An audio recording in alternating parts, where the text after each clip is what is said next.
If I may give just an intro to Dr. Lucy Williamson, is a freelance nutritionist and former vet from Hertfordshire. She works with British farmers and food producers through her Food Links initiative, advising them and helping with product development using evidence-based nutritional science. In addition, she's a visiting lecturer in nutrition and dietetics at the University of Hertfordshire.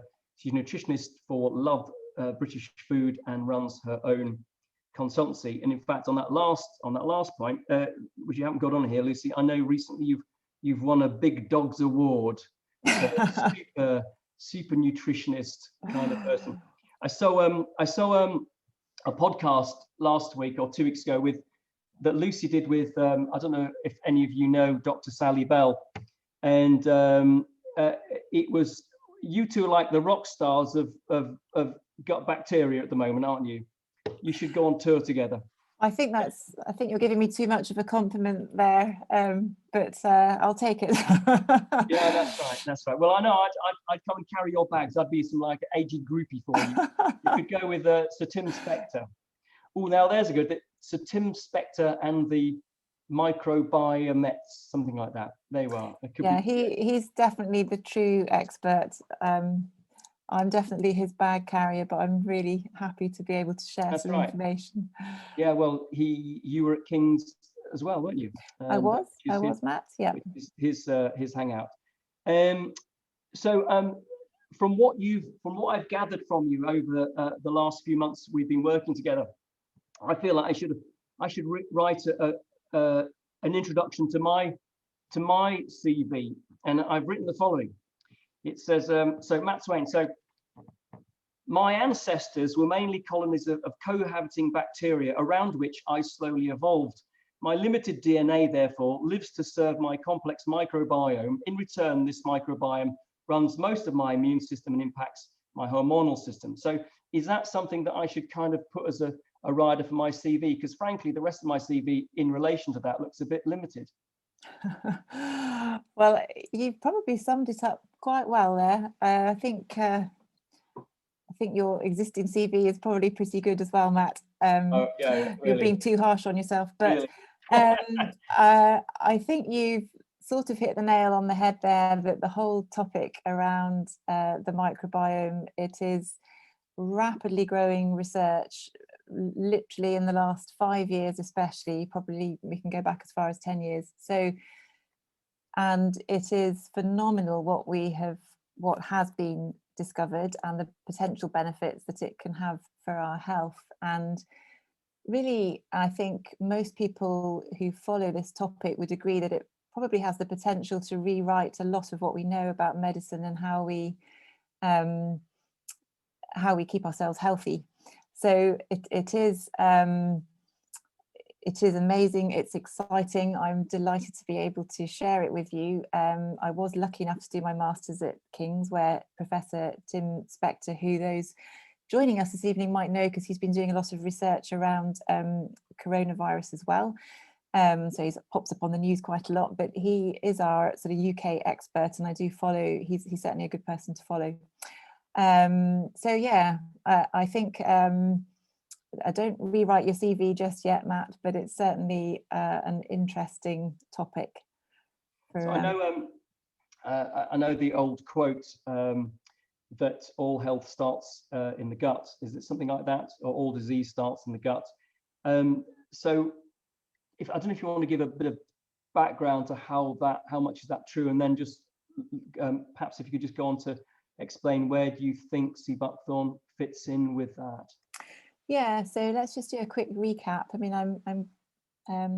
I should imagine some of your people here tonight are reasonably well up on some of the way that it works. But basically, in our large intestine, so that's the very end of our digestive systems, we have really trillions of friendly bacteria, and we are only just beginning to learn that they are very important in our health. And in a nutshell, really, what we know is that the food that we eat, if it contains lots of fibre, so plant-based eating, we can go on and discuss that in a bit more detail, but the fibre in our food passes all the way through to our large intestine. And of course, we used to just think it did that because we couldn't digest it and it kept us regular and out the other end, and that's it. But it turns out that that fibre feeds our bacteria that are sitting in the large intestine. They get their energy from it. They ferment it for us, so they digest it, because we can't. Fibre is a type of carbohydrate that we can't digest ourselves. So they digest it for us. They produce all sorts of products, which we call metabolites. And it's those products that are very beneficial to our health. So they may help to prevent allergy. They keep cholesterol levels low. They affect our appetite. They affect our mood. There are, we're going to, I think maybe later on we'll talk a little bit about the immune system, because that's quite a biggie in this topic. So it's very much the bacteria. It's like a synergistic relationship. The bacteria look after our health as long as we look after them. And as you mentioned right at the beginning, Matt, they've been on Earth longer than we have. So when I was first learning about this topic, it just made so much sense to me that we've evolved together, and we all know about evolution. One has to benefit the other, and for it to be successful, therefore, it turns out they are pivotal in our health. When you say metabolites, does that, because I know we were talking about serotonin, one of the, the so-called happy hormones. So metabolism is just the output of that bacterial process. So would you describe something like serotonin as just a metabolite, or am I jumping? So nearly what. So a metabolite is so it's a product that's produced by the bacteria after it's fermented the fibre in our food. And one of those metabolites is the building blocks for protein, so amino acids. And it's one of those which we call tryptophan, actually, that you need to make your happiness hormone, serotonin. So actually, that is why we often hear gut health is linked with our mood, because that particular hormone is dependent upon the diversity and how good our microbiome is for the production of that very important amino acid, so we can actually make it. So that's one example. Another really great example is a metabolite called butyrate. I don't want to get too much into all the science, but butyrate is one I'm going to pick out because it specifically reduces inflammation in the bowel, which I think, is something that a lot of people are interested in. It literally benefits the structure of our cells that line the length of our intestine. And that is a really important process to keep inflammation in the bowel regulated. And in fact, in the field of medicine, for example, patients who have inflammatory bowel disease are, we know that they have a sort of worse type of microbiome. So when you look at the bacteria there, they're not as varied and not as diverse. And so we're just sort of starting to learn, well, there's obviously a link. It's a bit of a chicken and egg situation, because if you have inflammatory bowel disease, your microbiome isn't going to be great anyway. But so the butyrate certainly to keep your bowel inflammation down, and also butyrate is known to protect us from bowel cancer. And so that's a really important one. One of the other metabolites they do, and I can show this really well on Zoom. So if you imagine each of my hands is a cell lining the wall of our intestine, they literally get glued together like this to form what we call tight junctions. And probably lots of people have heard of the saying leaky gut. So if that junction between those cells isn't really tight, things will leak through your gut wall and potentially set up allergies, that sort of thing. And the bacteria, one of the other metabolites they produce, actually makes the sort of glue, if you like, that sticks those cells together. So, you can begin to build up a picture as to how they're involved in such an array of health conditions, as I say, from mood to inflammation and allergy, and plenty more to discuss as we go on. Lucy, do you know what, explanation of serotonin. That's like the best explanation I've ever heard. The number of times I've asked that question, nobody's actually explained where it cuts. So thanks. You're very welcome. Yeah, well, I'm supposed to just be chatting, but I'm learning as I'm going, and now I'm going to forget my place. And so specifically, the other question was on that topic was where does Sea Buckthorn fit in with? I made a note to come back to you on that. So okay. So yeah, let's just talk about Sea Buckthorn for a minute then. So it is obviously just a bright orange berry, and every fruit has fibre in the skin. So I mentioned fibre is a type of carbohydrate that we can't digest. So other types of fibre is like cellulose in grass, or that really tough part of fruit and vegetables. So Sea Buckthorn, like many berries, has a lot of fibre around the edge of the berry. But it also is absolutely packed to overflowing with antioxidants. And this is fairly new research, as far as I'm aware, literally in the last 2 or 3 years, that our bacteria, they don't only digest our fibre for us, but they also process some of the other nutrients in our food. So if antioxidants, actually, we're pretty dependent on bacteria to activate them for us. So we can eat them, but then the antioxidant the gut bacteria activate them. And I think, really you need to give yourself some more credit than you think here, Matt, because we were chatting a couple of months ago probably about the over 190 nutrients that there are in Sea Buckthorn. And since I've been working with you at the British Sea Buckthorn Company, we've gradually been looking at all these nutrients, and we've been looking at all the omega oils and the vitamins, and you have always understood, long before I came on the scene, that all these nutrients surely are working together somehow to benefit each other, which is perhaps why Sea Buckthorn is so well known for all its many health benefits, and has been for hundreds and hundreds of years. And it was a meeting when you said, Matt, well, could it be that all those nutrients are having their effect through the microbiome? And I think my answer at the time was, well, we know that to benefit our gut bacteria the most, we should eat about 40 different types of fruit and vegetables. And what that does is it gives us a really big range of plant nutrients, different antioxidants, different types of fibre. But what we are starting to look into now together at Sea Buckthorn, I think, is, well, maybe we're lucky with Sea Buckthorn that it contains a lot of these nutrients all in one berry. It's an all-in-one fix. And, this is very new research. We're obviously, I'm really looking into this all the time for you, but that's as far as we've got. So with Sea Buckthorn, you've not only got the fibre, you've got the antioxidant. And actually, just earlier on today, I was reading a paper that I found from 2018, and it was describing how some research has discovered that the fibre within Sea Buckthorn in particular will actually envelope the antioxidants. So when it's passing through the sort of fairly harsh environment of our stomach, where there's lots of acid, and then into the small intestine where there's lots of digestive juices, it protects it. It appears to protect it so that it gets all the way to the colon. And then there, the bacteria feed on it and activate it. So it's so is that why hot off the press.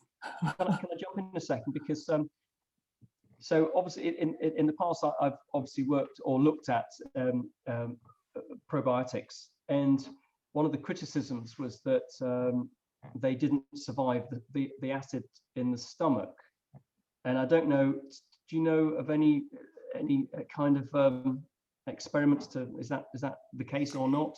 Yeah, well, I think it's a really fun thing to talk about. So I don't know if anybody here listening this evening takes a regular probiotic. Maybe it's worth just kind of defining what that is. So a probiotic is just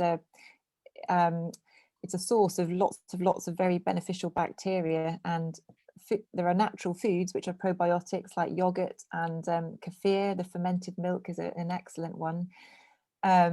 Blue cheese, that's a natural probiotic. or you can, they are available, obviously, as we know, as supplements, either a dry form in a capsule or liquid. And the problem is that this has been a massive market, and there's really very little proof out there that when you take bacteria and you dry it and you put it in a little capsule and you eat it, is it even alive? You know, I know liquid probiotics are, if anyone asks me which type they should take, I always say take a liquid one, because that you're taking bacteria in its live form. It hasn't got to rehydrate. But to me, it's always better to have food in its natural form. And just to clarify then, so a probiotic is when you're taking a food that has the bacteria in it, whereas a prebiotic, that is what you're taking there, is you're taking the food to feed the bacteria that already we have in us already. So for example, Sea Buckthorn with fiber and antioxidants, that we would describe that as a prebiotic. It's before the bacteria, so we're taking it and it's the bacteria feed off it. So yeah, it seems like Sea Buckthorn is very successful at getting to the large intestine, where it's needed to provide energy for our bacteria. Do you know, you've come in this in kind of a from one direction, and my entry to Sea Buckthorn was far less auspicious. Or when I came in 12 odd years ago, all I was looking for was something to help with my immune system, so I could train hard if I was on some mad adventure. So, and the weird thing was, having stumbled across this, for years, I could take Sea Buckthorn while I was training up to 30 hours a week. And while all my co-workers would go down with their usual winter coughs and colds, I would seem to be completely unaffected. And so from a very prosaic start, that's what then got me involved in this. And I've been off to a lot of conferences across Europe, been to India, I've even been to Tibet and China, to conferences on this subject. And the annoying thing is, Lucy, you seem to have got up to speed and overtaken me in about 6 months.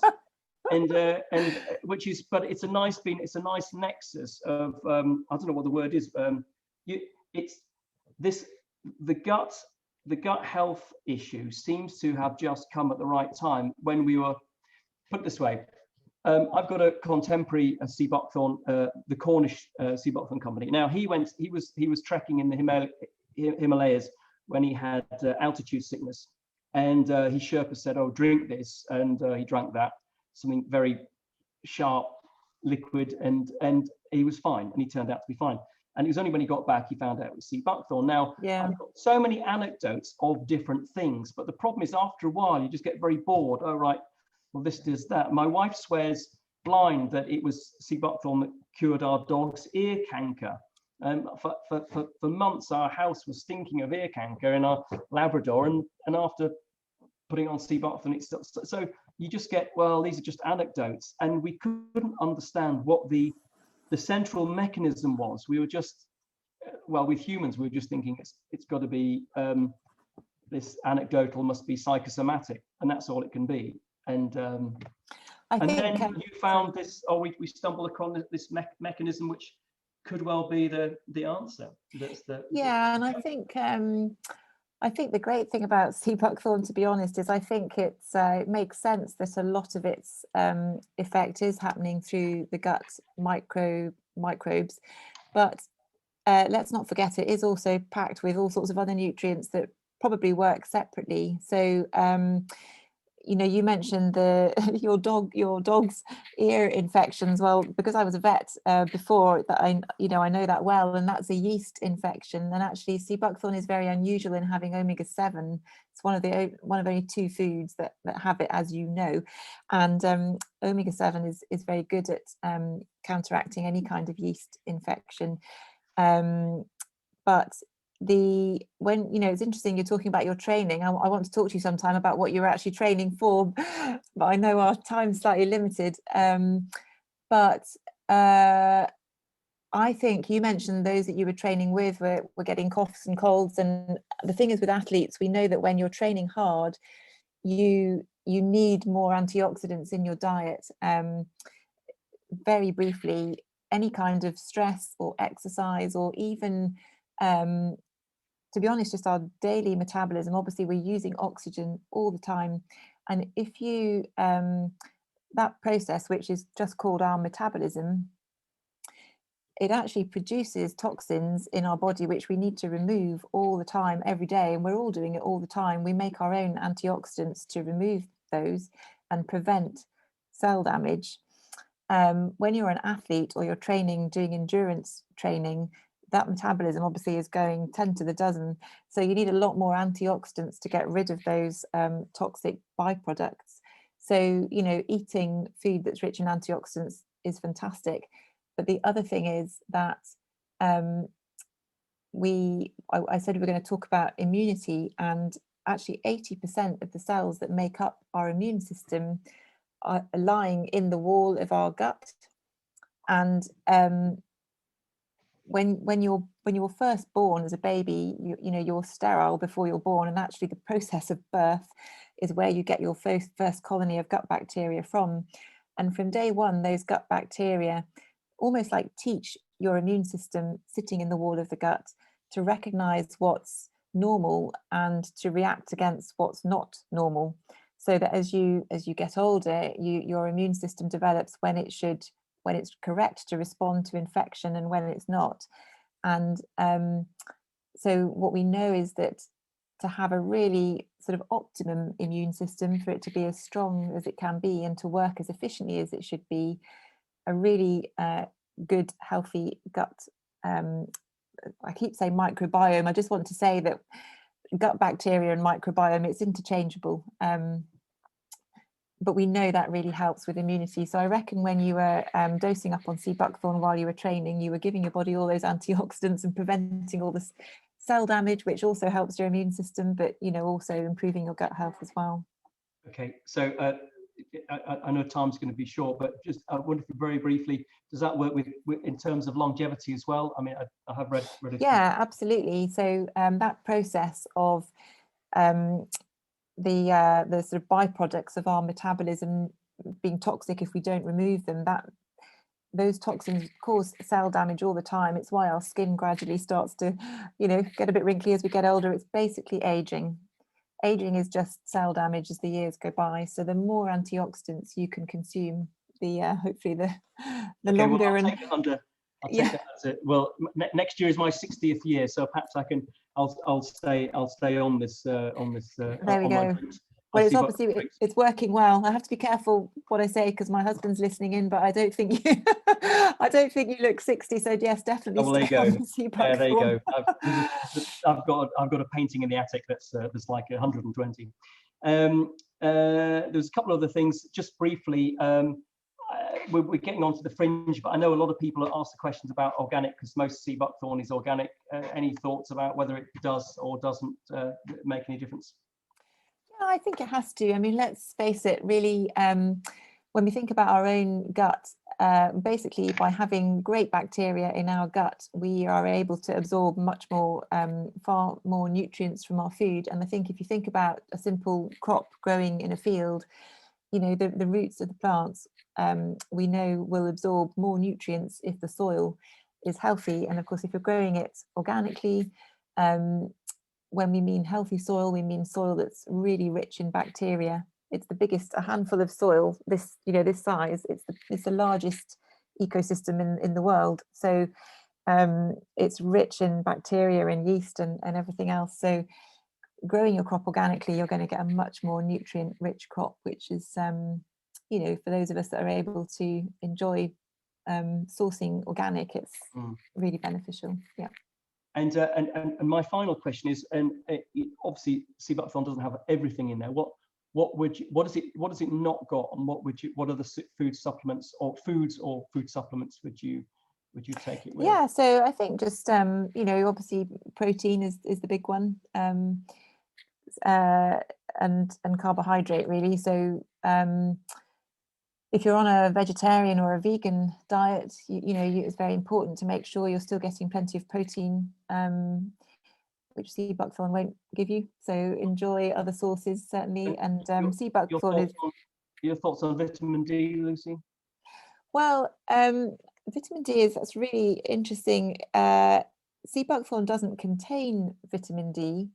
Very few foods do. We mostly, 95% of our vitamin D comes from the sun, but you can get vitamin D from fish. Is a really great source. But it does contain, now it's not vitamin A, but it's what we call a carotenoid. So it's sort of, it's a precursor to vitamin A. And I'm just checking my notes. I'm pretty sure it's the vitamin A in sea buckthorn can actually enhance our absorption of vitamin D. So, it's all good. Good stuff. That takes us perfectly to the half hour. So my word, that went quickly. I know it did, didn't it? I know we could have just chatted. Well, as we have chatted for hours before. So, and Yeah. I know one of the first questions. Ben, do you want to come back in and moderate those? But one of the first questions we were asked is, so to what extent does cooking degrade any of the micronutrients? Yeah, it's a question that I'm asked quite a lot. The good news actually is that I was looking into this a little bit more. Generally, cooking reduces certainly water-soluble vitamins like vitamin C, which sea buckthorn has 40 times weight for weight the vitamin C of an orange. So you lose a lot of vitamin C by heating it. The fat-soluble vitamins like vitamin A and E, which is also really packed with, they shouldn't really be affected. And interestingly, antioxidants can actually be improved in how available they are to us through heating. So when man discovered fire and we started cooking, I guess lots of great things happened. But so potentially by cooking with it, you may find you get more, how would you tell? I don't know, but it certainly shouldn't affect the antioxidant quality. Okay. And in what forms have you got any preference in what form it comes? Yeah, well, I mean, I just don't think you can beat the bright orange berries, just the fresh berries. I mean, they just look happy, don't they? They cheer you up. I just sprinkle them on my yogurt and muesli or porridge or whatever I'm having for breakfast. There's always normally sea buckthorn on there, and it's just a great start to the day. But they are very, very tart. They're very citrusy. It's like eating a lemon, I suppose.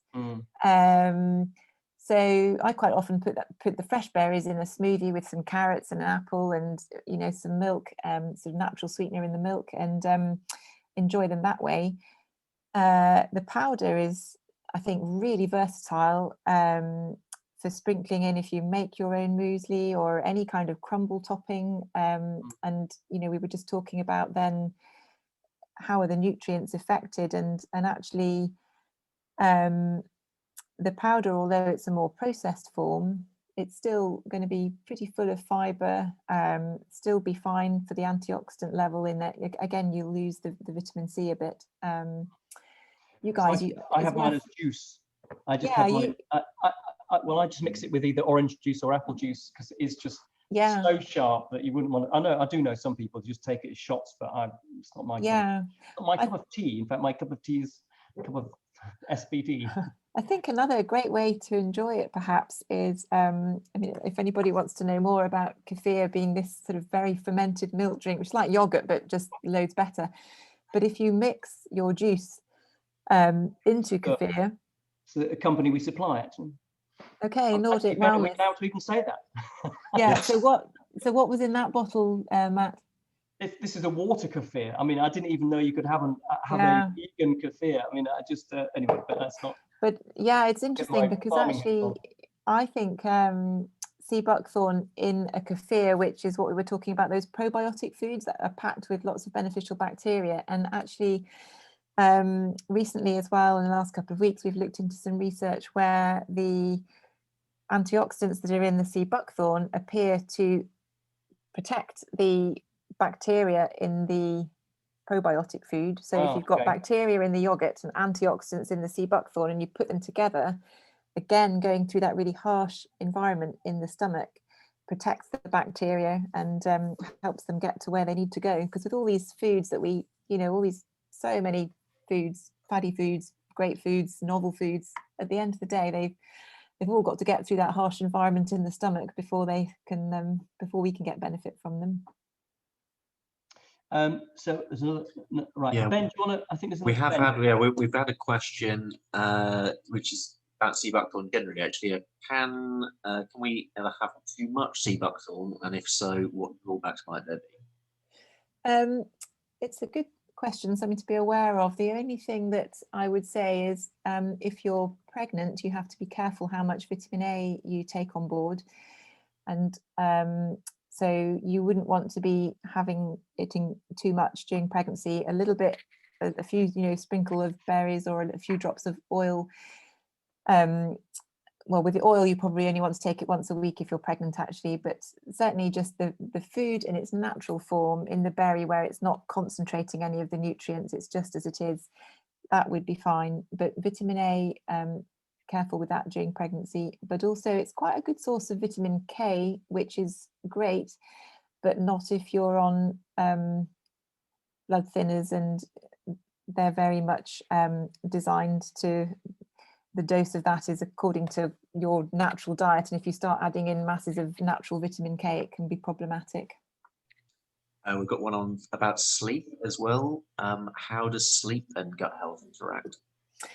Yeah, I'm glad somebody's mentioned that, because Matt, when we were chatting with Dr. Sally Bell last week on your podcast, Ben, she was really elaborating on that, which was great to remember, and also just to remind everybody that lifestyle, sleep, genetics and food are the 4 big things that impact our health. So even with gut health, it's not the whole story.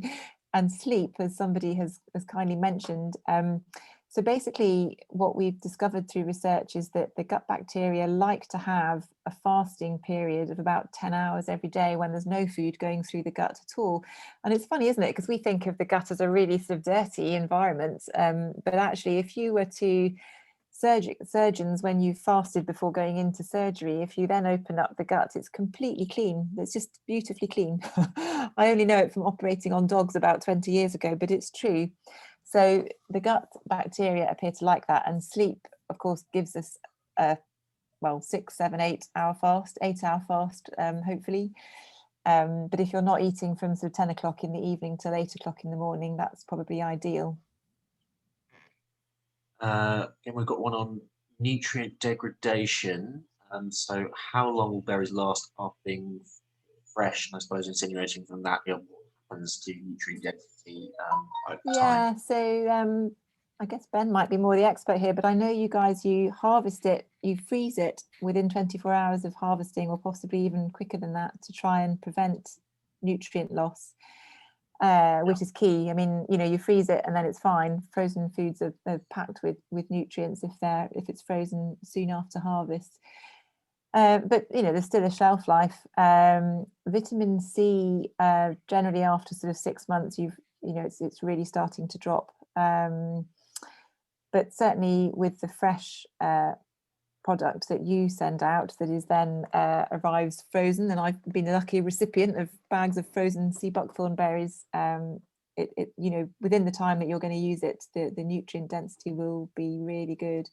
Lucy, one of the first universities we worked with was the University of East Anglia, and this is going back, I don't know, 10 odd years ago, and we sent them some samples, and they were looking at bacterial counts, and one of the first things they said was, is this stuff seems to have a very good antimicrobial effect. And one of the weird things about this, because obviously we've got stocks that we keep all our stocks going back however many years just to see what it goes. And the stuff that I'm still drinking, stuff that's 5 years out of date, and it's fine.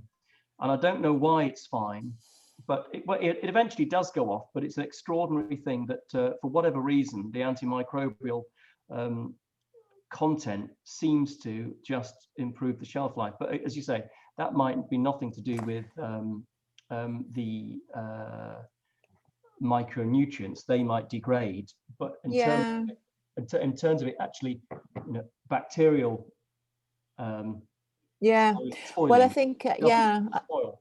And I think it's interesting because I think it's the omega, particularly omega-7 that's in sea buckthorn, which is has an antibacterial and an anti-yeast function, and omega oils just last on and on.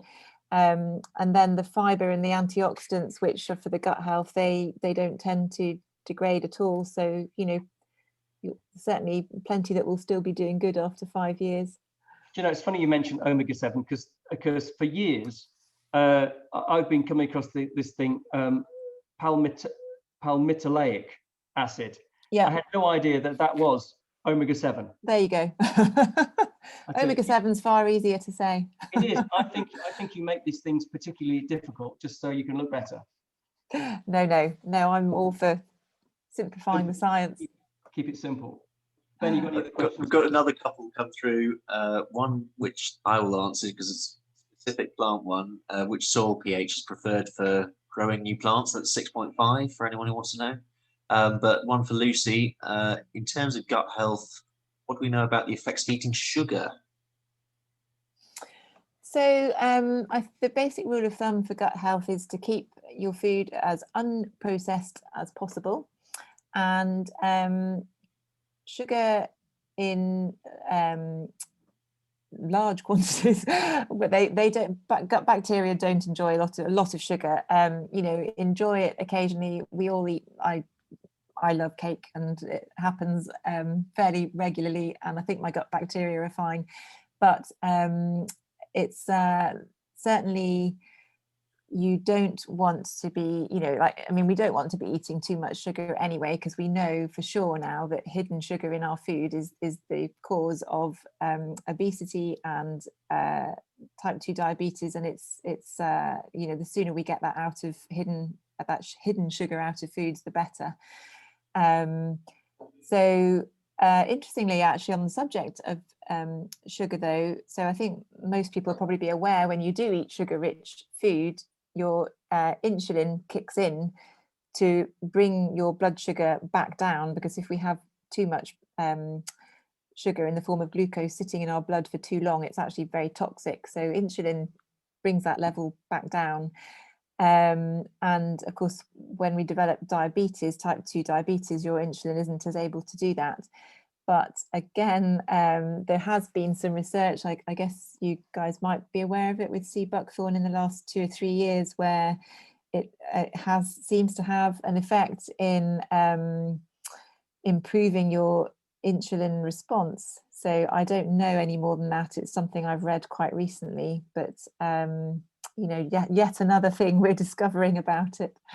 I know. So there's one question I was going to say. It's slightly off the topic of Sea Buckthorn, but you mentioned about the it seems that the gut, the microbiome, likes to have or needs a period when it's empty, so it can do all of the other things, presumably, that it has to do. It's interesting, isn't it, that period just seems to coincide. Don't ask me what they are. with our sleep, but with our sleep time, and one wonders if the bacteria over the billions of years has evolved so it puts us to sleep and not so many. I just feel frankly out of control now. I know it's who's the master in this relationship. Well, it is. Certainly I think not me.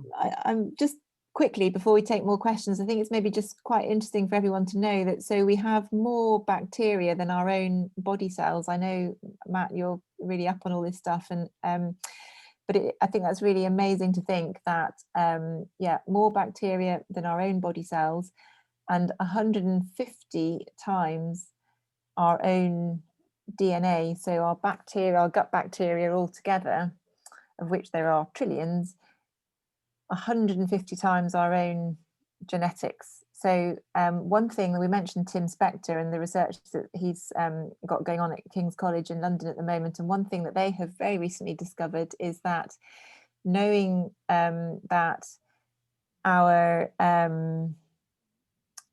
in between individuals, our DNA is about 90 or 95% the same as everybody else. So we only differ by about 5%, but actually our gut bacteria are only about 10 or 30% the same as another person. So we really have this ability to change and improve them, and to now we know how much effect they have on our health. It's just great to know that, you know, in our gut bacteria we have all this DNA which is really helping our health, and just by changing our food we can change it tomorrow. I mean, literally in 48 hours, if you've changed your diet to include more fiber and more antioxidants, more plant-based food, then, you know, your gut health is going to improve. And I maybe we'll have a chance before we finish just to touch on what plant-based actually means, but I don't want to take up time from you asking more questions, Ben. And so we've got, they're flying in now. We've got another couple through. One stress-related question. So do we know the impact of cortisol on gut bacteria? And the other one's a Sea Buckthorn specific one, but do that one first. Yeah, so I'm always really careful when I, you know, do this kind of thing, that I'm being honest if I don't know. And I know for sure that stress has a negative impact on gut bacteria, and it most likely is through cortisol, through the hormone response. I don't know what the mechanism is. I don't know why that happens, but certainly that has been researched well, and we know that to help your gut bacteria, you know, the more rest, the more chilled we can be. And it's really hard in today's crazy lifestyle, although it's been easier during lockdown, I think, in many ways in that way. Just to follow up on that, Lucy. So there has been research, or do you think that that's the mechanism? Do you think that cortisol is mediated through gut bacteria?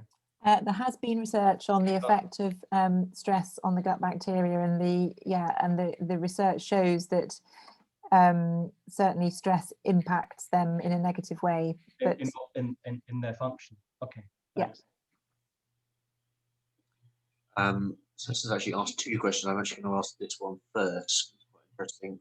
What are your thoughts on testing the health of your gut, and kits that you can buy to assess the health of your gut?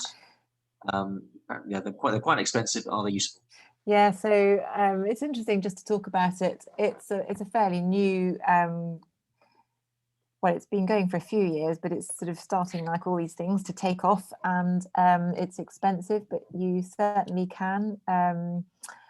There are different companies doing it, and they will have different efficacies. You know, you would certainly want to be very careful who you're buying your test kits from. But it is as simple as you provide a sample, and it gets tested for its diversity of bacteria that are there, and you're sort of looking for particular types of bacteria. And I think you literally get a report coming back of the numbers and the quantities, and what will happen in the future. So just for example, to take one recent piece of really good research that we were talking about, Ben and Matt and I, a few weeks ago, that has come out of King's College, where they have been able to show, for example, people with rheumatoid arthritis, just to take one example, will have a less favourable microbiome than somebody who doesn't have an autoimmune disease. And so what we are wondering is if there is potential to have a test done on your gut microbes, so you can almost predict from what you've got health issues that you might be vulnerable to in the future, and of course adjust your diet to improve your gut microbiome in the hope perhaps of preventing that. But this is all really new stuff. I mean, there's not a lot of you know, we're just finding out more and more about this at the moment, but the kits are available, and I haven't partaken, but I can see the sense in it, if you like. And the other one is a Sea Buckthorn specific one, and this is, I mean, we speak about it quite a lot. Yeah, it's a slightly tough one, but recommendations on how much Sea Buckthorn you eat a day to get the benefit from it. I assume so. I'll just jump in and preface this. So for again, this is not a medical thing. This is just what seemed to be kept me through long endurance training. And I take about a centimetre, just maybe a centimetre less, just a little bit underneath that, in that bit of orange juice, and top it up with some more water. That's Yeah. my. And I'm on the I'm on the capsules. I take a couple of capsules each day. So that's you know, if you're juicing the berries, it is whenever you're juicing it, you're really concentrating the nutrients. So to be honest, it's so tart to drink, you would be hard pressed to drink too much more than that in one sitting. Lucy, why is it so tart? Why is it so tart? Somebody said it was the antioxidants are really astringent. Is that the right word? Yeah, and it's really interesting when you think about it. So like onions and garlic are full of antioxidants, and they've got really strong flavour. In the case of onions, not particularly pleasant, and lemons obviously very citrus. So I think it's a mixture of the high amounts of vitamin C and the antioxidants in there, giving it that really tart flavour. It's like eating a raw red currant in a way, isn't it? That kind of thing. Yeah, and just getting back to how much you would eat. I mean, if you're taking it as the berry oil, that's the orange oil, it's so concentrated that then it's just a case of about 20 drops a day, I think. I, as I say, tend to favour just the fresh berries and really just a sprinkling every day. You know, maybe, I don't know, 20 at the most berries, couple of, you know, a tablespoon or so. So it's not, that's the thing. It's I think it's, you know, to be honest, it's not the cheapest to buy, but then you don't need much. It lasts a very long time. And I'll go to the supermarket if you buy a punnet of blueberries, which are quite high in antioxidants, but they come in plastic and they've been flown in from Morocco, and you know, they're £3 or so a punnet, and they're gone in 2 days. Whereas keep a little pouch of Sea Buckthorn in the freezer and it lasts for a few weeks. So, and it's British and no plastic. Ben, has somebody written here something about I guess yeah, we just got a comment fantastic about the Sea Buckthorn pineapple juice, which does go incredibly well. I'm writing that one down.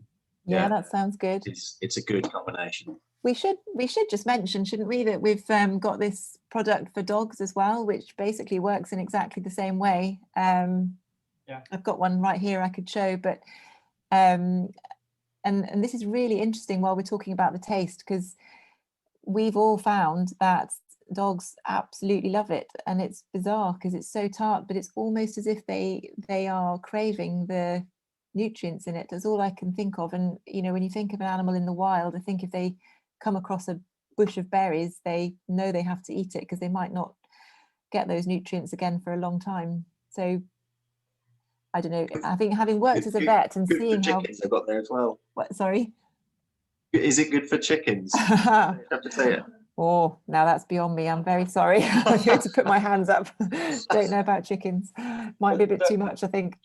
For those who don't know, hippopothe, the Latin it means shiny horse, and this is a couple of thousand years old. This was so it has been noted for its ability to make coats shiny. So, and we've noticed the weirdest thing with dogs as well, that they're all shiny. Perhaps we should tell the crufts people.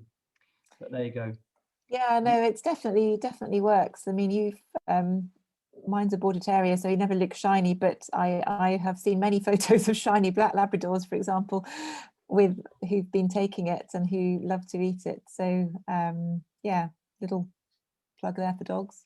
Ben, I think we're rapidly approaching the Witcher now. Super. Yeah, well, I just want to thank Matt for sharing tonight, and huge thanks to Lucy as well for giving us the wide variety.